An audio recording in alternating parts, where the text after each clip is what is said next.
Warning.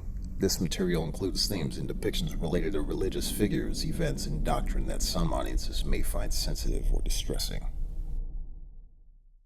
Dogmatika. When it comes to Dogmatika and Yu-Gi-Oh, you need to realize one thing: inversion. It's a powerful tool in writing a narrative, especially if the work is a religious spin. Inversion is to invert, reverse.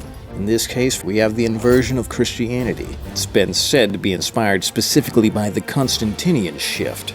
Constantine the Great, not him, but the leader of the extension of the Roman Empire, also known as the Byzantine Empire. First to legalize Christianity with Constantinople, the New Rome, modern-day Istanbul in Turkey. If this was 5Ds, it would be Neo-Rome. But here we have the Dogmatika nation. That's right, the nation of Dogmatika, in the northernmost reaches of the abyss, a continent somehow separated from the rest of the world, and rather than having Jesus Christ as their holy figure, the Dogmatikans worship Dogmatika Nexus, a statue that is more than what it seems. But it's not just as simple as that. We have Dogmatika Maximus, with not the 10 commandments, but the 666 commandments of the dogmatic scriptures, which is actually 11? I don't know how they worked that out. So here we have clear reference to satanic worship according to the basic understanding. Konami with Yu-Gi-Oh is no stranger to this type of writing. It's in fact one of the most complicated parts of my relationship with Yu-Gi-Oh and religion as I study and go deeper into my own faith. Despite what your own belief system is, I think understanding where this is all derived from enhances the story. But first, I want to talk about the voice acting. Incredible. I didn't realize who I was hearing on my first watch. So, for Dogmatika Ecclesia, we have 𝘄·𝘁𝗰𝗵𝗶 from Code Geass and more.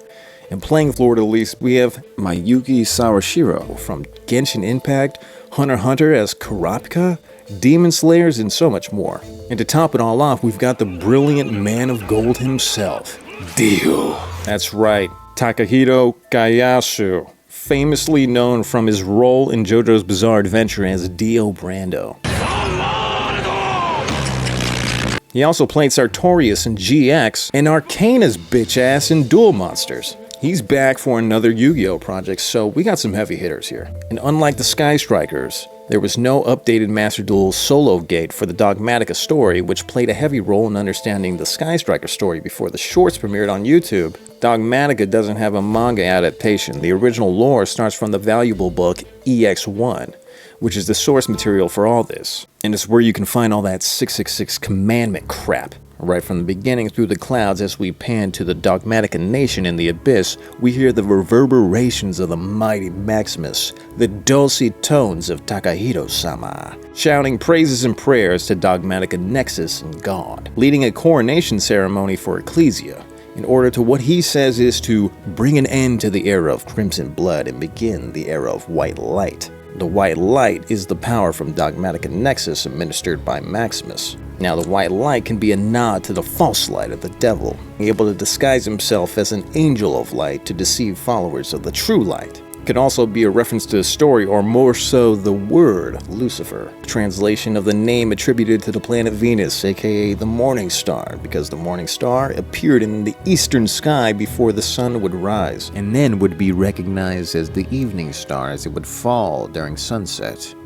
And the people of that time would use it as a visual metaphor for kings falling from grace, believed to originally be derived from an old Canaanite myth about the fall of Athtar. Baal is said to die and to rise again. The dying and rising of Baal are associated with the change of the seasons. In the springtime, when things are growing, he's rising, and in the winter, when the crops are finished, he's dying. So there's a story about how Baal has died and his throne is empty, and the chief god, the creator god, Ael, and his wife are discussing what should be done. And the wife of the creator god suggests that she put one of her sons on the throne in the place of Baal. This son of hers is called Athtar. And so Athtar tries to go up to heaven and go up to the mountain where the gods have their great assembly, their great council. He tries to sit on the throne of Baal or Baal, and he's too small. And so he's cast down to the earth. He's cast down to the underworld. And so the king of Babylon is being compared to this young upstart god who tried to take the place of the chief god on his throne and was way too small and cast down to the earth. In the text of Isaiah 14, the king of Babylon is called O Shining One. He's also called the Son of the Dawn. These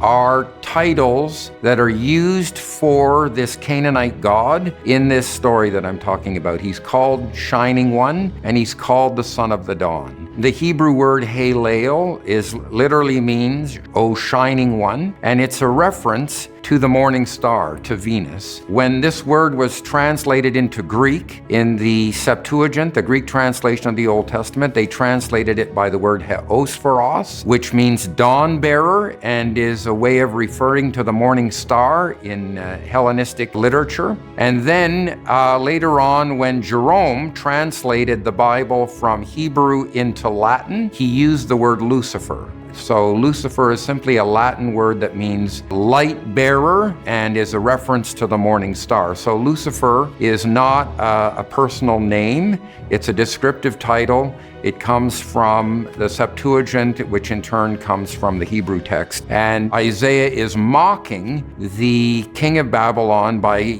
calling him the name that is used for this young upstart god. And he's saying, you think you are the greatest in the world and you are at the height of everything. You're absolutely not a god, and you're going to be cast down to the underworld. So we can see that Isaiah is giving a lament over the death and the downfall of the king of Babylon, turning this inside out and upside down as a parody based on the lament for the death of Saul. And then he's comparing the king of Babylon to this Canaanite myth. Undoubtedly, we could say that the arrogance of the king of Babylon is inspired by the devil. The pride of the king of Babylon is inspired by Satan. So the belief is that despite who or what is being spoke of in biblical text, the evil committed by them is all influenced by the actual devil itself, the false light. And here we have Maximus filling that role as another evil king of the false light, acting like he's the good guy preaching to his cult members. Which is one of the saddest parts about people being in a cult. Most don't realize they're in one. I mean, look at Dogmatika Theo. He's happy as hell to be here. Not so much Dogmatika Aaron, though. This guy is not as happy. But we see Fleur-de-Lis in a ceremonial gown with a bull-like horn headdress, standing against one of the smaller statues that are on each side of Dogmatika Nexus, but she looks happy. Proud to see Ecclesia be crowned and be given a new position of authority within the Dogmatika nation, a literal mark to the beginning of the story. And you could see why they're all convinced to follow so dogmatically, because it seems like Dogmatika Nexus has actual light radiating above it. Even if it's not glowing itself, it's just light coming from the windows. Just the sheer size and scaling alone of this thing is intimidating. It should be noted that Dogmatika Nexus originally peered through one of the holes that often appear in the abyss. How and when Maximus decided to build a nation around it is still unknown. However, we do know that Maximus uses the power from Nexus to grant the stigmata, a mark of faith that bestows miraculous power onto somebody.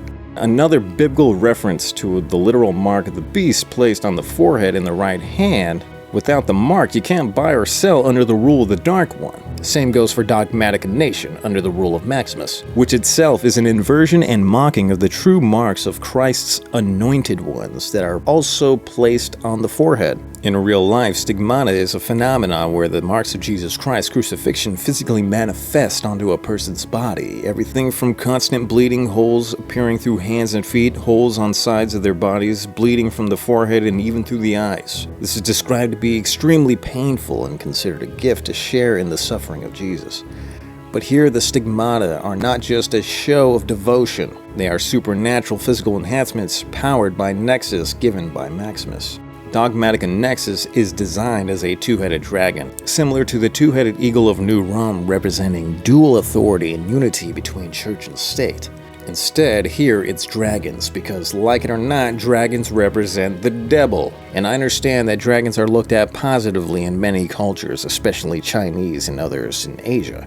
Dragons that bring good fortune or grant wishes like Shenron from Dragon Ball. But in my opinion, that's some more inversion going on. It's the devil. And in the OCG, Dogmatika is actually Dragma Doragama, a combination of the words dragon and dogma. The OCG name for Dogmatika Nexus is Tetradragma, a reference to the Tetragrammaton, the four-letter Hebrew name for God, written as Yahweh or YHWH. Also, there's a part of Dogmatika Nexus that is a figure of a woman praying, made entirely out of gold.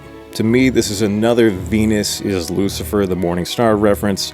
The golden female figure is the goddess Venus herself or something, who knows. And we catch Ecclesia on the balcony after the ceremony wraps up. She's pondering, looking out upon the nation, watching as the dogmatic nuns close out the ceremony. Their appearance shocked me, with them being completely covered head to toe. It more resembles the act of veiling by Muslim women. But apparently that was inspired by women in the Byzantine Empire to show modesty and nobility during public prayer. So that's pretty accurate. Meanwhile, we got some sneaking going on in the background by Tri-Brigade Nerval, flapping his wings and everything. Doing some recon? Looks like it. Back to Ecclesia on the balcony, Fleur-de-Lis compliments Ecclesia on the ceremony and starts reminiscing about Ecclesia when she was younger, before she was given her armor. But I find it interesting that Ecclesia said it was a promise she made with Fleur-de-Lis. It really shows how young and impressionable she is and influenced by her older sister. Fleur-de-Lis says that more than ever they need to rise to meet the nation's expectations. And this is where the mood shifts in the conversation. Ecclesia says she believes she understands the laws of the land and its judgment of heretics, but also believes in having genuine conversations to try and understand one another instead of just fighting and casting judgment. She wishes for a world where everyone can receive blessings, even those without the stigmata. And for a moment she's met with stern silence by Fleur-de-Lis. And the look she gives Ecclesia is serious. Fleur-de-Lis knows that what Ecclesia just said is dangerous and goes against the dogmatic scriptures of showing no mercy to heretics. That's why she responds to Ecclesia by calling her naive, which says it all. She doesn't expand on all reasons why she's naive. Instead, she focuses more on how that makes Ecclesia kind and strong. Also, Fleur-de-Lis acknowledges Ecclesia's willingness to walk the difficult path of a dogmatic and warrior, saying that it's no wonder Maximus, the high priest, sees her as the next virtuous vessel. Making me ask, who was the previous virtuous vessel? Is it Fleur-de-Lis? What does that mean? My best guess is Maximus is confusing Ecclesia's devotion to her sister with that of devotion to the church. But again, she keeps the conversation light to not cause any doubt within Ecclesia, assuring her that it's her duty to protect Ecclesia and the nation, but also reminding her not to call her sister but Knight Commander when she dons the sacred relic and her hand motions to her armor, which is actually one of the three holy relics of the church: the sword, the shield, and the armor. But right now she just has the armor on, and those shoulder pads are fierce. Those things are mountains. This scene shows a lot of emotions, with Fleur-de-Lis being a perfect balance of a loving and supportive big sister, but also a stern and stoic persona with her duty as Knight Commander. Then all of a sudden, Fleur-de-Lis stops laughing and senses that something is up above. Her and Ecclesia look up and see a diamond-shaped black hole appear in the sky opening. And out from the rift comes Titan-clad the Ash Dragon, looking like he wants some trouble. Then we see Fleur-de-Lis pop on her helmet, jump onto the ledge, and does this badass Captain America Thor-like summoning of her shield and sword. Her sword is sheathed in the shield itself, so that's an awesome detail. She launches from the balcony straight into the sky. Apparently she could totally fly. It must be from the powers in the relics themselves, or it's from her having stigmata present on all four of her limbs, rather than just one on the forehead like Ecclesia. She strikes the dragon with no hesitation, recreating the art for Dogmatika punishment. The dragon crash lands to the ground as Ecclesia watches before running down to the crash site. She slowly approaches on guard what she thinks is gonna be a dragon, but instead she finds a boy, Salabas, bleeding from his left eye. We got real blood here.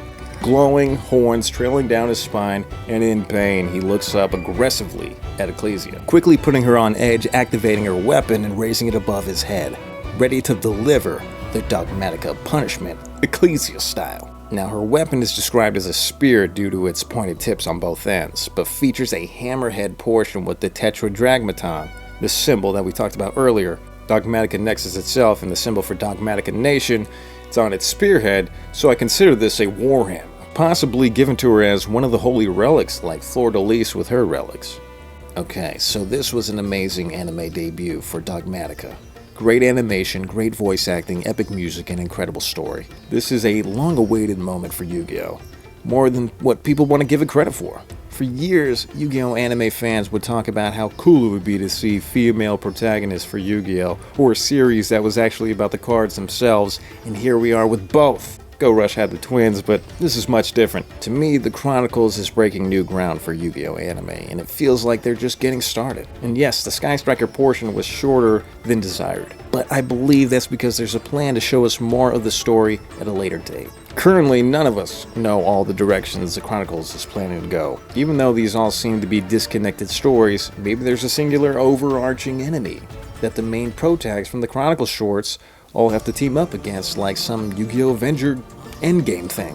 Wherever this goes, the one thing I see as a theme so far for the Chronicles is the empathy and pure-heartedness of the protags. And it reminds me of the OG of friendship, yugioh himself. As far as historical accuracy, I spent days trying to interpret all this religious history, so I tried to get the facts right. Check out my other Chronicles episode reactions and reviews, deep dives into each episode just like this. Let me know your thoughts. Thanks for watching 7 Item Stone. Peace.